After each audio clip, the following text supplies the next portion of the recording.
Hello എല്ലാവർക്കും നമസ്കാരം. ഞാൻ doctor Gopika, your quarantine teacher. ഇന്ന് നമ്മുടെ ഡേ 17 ആണ്. നമ്മൾ അവസാന ഘട്ടത്തിലോട്ട് എത്തിക്കൊണ്ടിരിക്കുകയാണ്. അപ്പോൾ പല കുട്ടികൾക്കും കേട്ടിട്ടുണ്ടാവില്ല ഒരു സംഭവമുണ്ട്, ലാസ്റ്റ് പേപ്പർ സിൻഡ്രോം എന്ന് പറഞ്ഞിട്ടൊരു സംഭവമുണ്ട്. എത്ര പേർക്കറിയാം? ഓക്കെ, മിക്കവാറും കുട്ടികൾ കേട്ടിട്ടുണ്ടാവില്ല. അതെന്താണെന്ന് വെച്ച് കഴിഞ്ഞാൽ, നമ്മൾ ഈ എക്സാം എഴുതിക്കൊണ്ടിരിക്കുന്ന സമയത്ത് എക്സാമിൻ്റെ അവസാനത്തെ 2 എക്സാം 3 എക്സാമൊക്കെ കിടക്കത്തില്ല, ലാസ്റ്റ് എക്സാമൊക്കെ കിടക്കുന്ന സമയത്ത് നമുക്ക് ഈ പഠിക്കാനുള്ള മൂടും പോവും.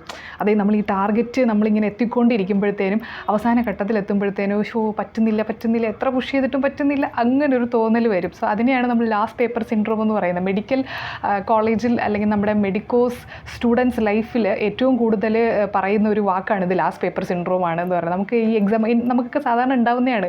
അപ്പോൾ ഒരാഴ്ച 2 ആഴ്ചത്തെ എക്സാം ആയിരിക്കും. അപ്പോൾ ചിലപ്പോൾ ലാസ്റ്റ് ഒരു പേപ്പർ ആയിരിക്കും ബാക്കി ഉണ്ടാവുന്നത്. അതിൻ്റെ തലേ ദിവസം പഠിക്കാൻ നമുക്ക് ഒരു മൂഡും കാണൂല. എപ്പോഴും ഇങ്ങനെ അതൊന്ന് തീർന്നാൽ മതി, എങ്ങനെയെങ്കിലും ഒന്ന് തീർന്നാൽ മതി എന്ന് പറഞ്ഞിട്ട് അങ്ങനെ ഇരിക്കുന്ന ഒരു ടൈമാണ്. അപ്പോൾ നമുക്ക് ഈ പറയുന്ന നമ്മൾ ഈ 2 ആഴ്ച എന്ന് പറഞ്ഞിട്ട് 2 ആഴ്ചയിൽ നമ്മൾ 3 ആഴ്ചത്തെ ടാർഗറ്റാണ്. അപ്പോൾ നമ്മൾ ഈ അവസാനത്തിലോട്ട് എത്തുമ്പോഴത്തേനും മൂഡ് എന്ന് പറയുന്നത് നമുക്ക് ചിലപ്പം വളരെയധികമായിട്ട് ചേഞ്ച് ചെയ്യാൻ ചാൻസ് ഉള്ളൊരു ടൈമാണ്.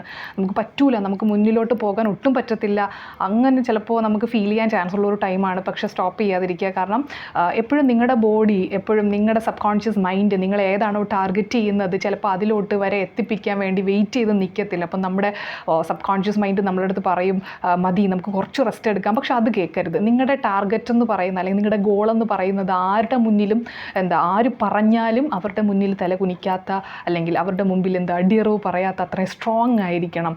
അതായത് 3 ആഴ്ച എന്ന് പറഞ്ഞാൽ 3 ആഴ്ച ആകുമ്പോഴേ ഞാൻ റെസ്റ്റ് ചെയ്യത്തുള്ളൂ എന്നുള്ള ഉറച്ച തീരുമാനം എന്ത് പ്രശ്നം വന്നാലും നമുക്കുണ്ടാവണം. അപ്പോൾ നമ്മൾ എന്ത് ചെയ്യും, മൂഡ് ഔട്ട് ആകുന്ന സമയത്ത് എന്താ ചെയ്യേണ്ടത്? നമ്മൾ ജസ്റ്റ് സിമ്പിളായിട്ടിരുന്ന് നമ്മൾ പഠിച്ച കാര്യങ്ങളോ അല്ലെങ്കിൽ മുന്നേ പഠിച്ച കാര്യങ്ങളൊക്കെ ജസ്റ്റ് ഒന്ന് പാസീവ് റീഡ് ചെയ്യുക, ജസ്റ്റ് ഒന്ന് വായിച്ചു നോക്കുക. അതിൽ ഒരുപാട് ആലോചിക്കേണ്ട, അങ്ങനെ ഒന്നും ചെയ്യേണ്ട, ജസ്റ്റ് ഇരുന്ന് വായിച്ചു നോക്കുക, ജസ്റ്റ് ഇരുന്ന് പണ്ട് ചെയ്ത ക്വസ്റ്റ്യൻസുകളൊക്കെ ഒന്ന് പ്രാക്ടീസ് ചെയ്യുക. അങ്ങനെ മൂഡ് ഔട്ട് ആകുന്ന സമയത്ത് നമ്മൾ അതാണ് ചെയ്യേണ്ടത്.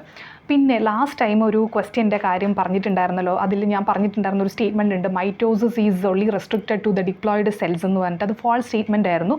അതിൻ്റെ റീസൺ എന്ന് പറയുന്നത്, നമ്മുടെ ടെക്സ്റ്റിൽ എഴുതിയിട്ടുണ്ട് മൈറ്റോസിസ് ഈസ് യൂഷ്വലി എന്നുള്ള വേർഡ് എഴുതിയിരിക്കുന്നത്, usually depend on the diploid cells only, but haploid സെൽസിൽ നടക്കാറുണ്ട് എന്നുള്ളൊരു സ്റ്റേറ്റ്മെൻറ്റാണ് നമ്മുടെ NCERT പറഞ്ഞിരിക്കുന്നത്. സോ യൂഷ്വലി മാറി ഞാൻ അവിടെ ഓൺലി എന്നുള്ള വേർഡാണ് ചേർത്തത്.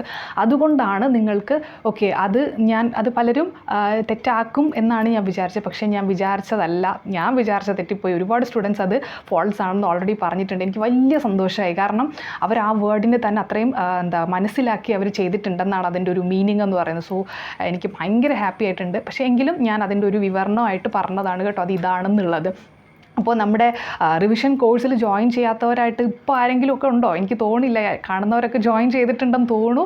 ഇനിയും ആരെങ്കിലും കാണാതെ ഇതിനെ പറ്റിയിട്ട് അറിയാതെ ഉണ്ടെങ്കിൽ നിങ്ങൾ ഇപ്പോൾ ഉടനെ തന്നെ ജോയിൻ ചെയ്യുക. കാരണം നമ്മുടെ ഈ മാസത്തോടു കൂടെ നമ്മുടെ ഓഫർ എല്ലാം കഴിയുകയാണ്. അപ്പോൾ ഇപ്പോൾ നമ്മൾ കൊടുക്കുന്നത് തന്നെ വളരെ നിങ്ങളുടെ എല്ലാവരുടെയും വളരെ നമുക്ക് കയ്യിൽ വളരെ അഫോർഡബിൾ ആയിട്ടുള്ള, നോർമൽ പേഴ്സണ് പോലും യൂസ് ചെയ്യാൻ പറ്റുന്ന, കാരണം എൻ്റെ എല്ലാ സ്റ്റുഡൻസിനും അഫോർഡബിൾ ആയിട്ടുള്ള ഒരു രീതിയിലാണ് ഞാൻ ആ കോഴ്സ് എടുക്കുന്നത് തന്നെ.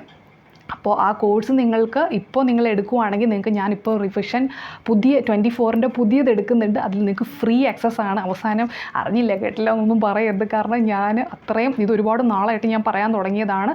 പിന്നെ ലാസ്റ്റ് ജോയിൻ ചെയ്ത കുട്ടികൾക്ക് ഈ പറയുന്ന പോലെ കൂപ്പൺ കോഡ് ഉണ്ട്. ആ കൂപ്പൺ കോഡ് ഞാൻ ഓൾറെഡി ഇമെയിലും കാര്യങ്ങളൊക്കെ ചെയ്തിട്ടുണ്ട്. ആർക്കെങ്കിലും കൂപ്പൺ കോഡ് കിട്ടിയിട്ടില്ല എന്നുണ്ടെങ്കിൽ നിങ്ങൾക്ക് ഡയറക്റ്റ് എന്നെ കോൺടാക്ട് ചെയ്യാം. എൻ്റെ നമ്പറും കാര്യങ്ങളൊക്കെ അറിയാമല്ലോ, ഞാൻ ഡിസ്ക്രിപ്ഷനിൽ കൊടുത്തേക്കാം. നിങ്ങൾക്ക് എന്ത് വേണമെങ്കിലും കാര്യങ്ങളോ ഡൗട്ടോ എന്തെങ്കിലും ഉണ്ടെങ്കിൽ എന്നെ കോൺടാക്ട് ചെയ്യും.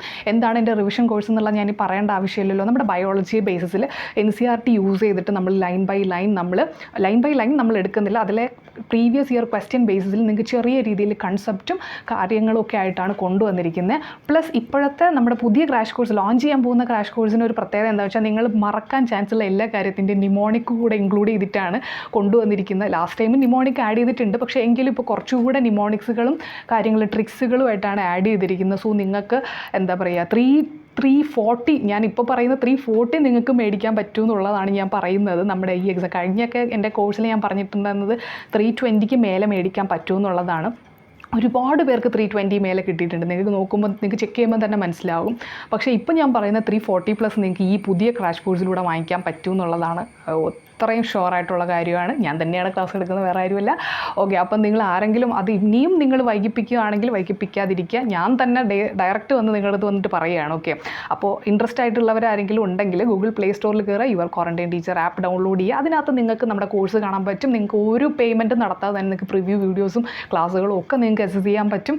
ഓക്കെ, അത് മാക്സിമം യൂട്ടിലൈസ് ചെയ്യുക. പ്ലസ് നമ്മുടെ നിമോണിക്സും ടിപ്സ് ആൻഡ് ട്രിക്സ് എന്ന് പറയുന്ന വേറൊരു ഫോൾഡറും വേറൊരു കോഴ്സും കൂടെ നിങ്ങൾക്ക് കാണാൻ പറ്റും. അപ്പോൾ അതിനകത്ത് ഞാനിപ്പോൾ ഇട്ടുകൊണ്ടിരിക്കുകയാണ് ഓരോ നിമോണിക്സും കാര്യങ്ങളൊക്കെ. മാക്സിമം അത് യൂസ് ചെയ്യുക. ഓക്കെ, അതൊന്നും ഈ പറയുന്ന പേയ്മെൻറ്റിലൂടെ അങ്ങനെയല്ല, എല്ലാം ഫ്രീ ആണത്.